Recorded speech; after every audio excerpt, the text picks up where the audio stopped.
ZMA is a supplement that contains zinc, magnesium aspartate and vitamin B6.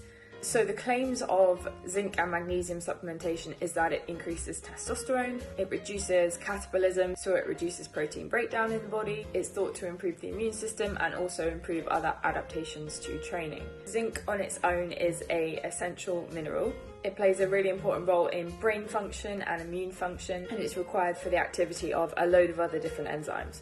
Zinc deficiencies are often higher in athletes because you lose it in your sweat.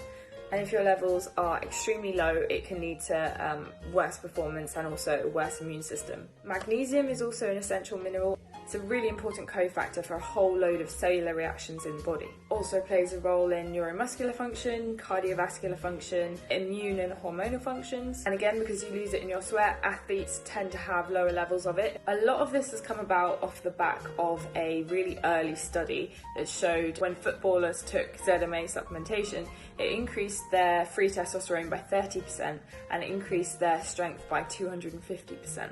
That being said, the study was funded by the company that made the product, and the paper was actually written by a man who owned a company that was done for a banned substance scandal. So basically, whether we trust the paper or not, who knows?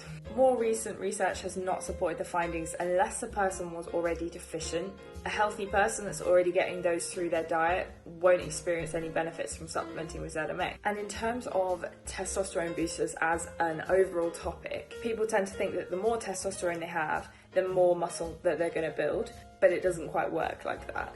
We have a physiological range. Yes, you might be able to increase your testosterone within that range, but doesn't necessarily correlate to an increase in muscle mass. The only times more testosterone really correlates to an increase in muscle mass is if you were in a very deficient state and you've got yourself back up to a normal range, or you go even further out of the physiological range and you start having supraphysiological anabolic steroids. That's where you're going to see an increase in muscle mass with testosterone. But within our physiological range, not a lot really changes. So what I'm trying to say is that testosterone is not the be-all and end-all when it comes to building muscle. Building muscle is a very, very specific cellular process, and there's a whole load that contributes to it. So it's not as straightforward as I'm getting more testosterone in my body, so I'm going to build more muscle. But back to the topic at hand, I know that people are going to ask me about the effect of ZMA on sleep. There isn't really any research on ZMA as a combined supplement on sleep.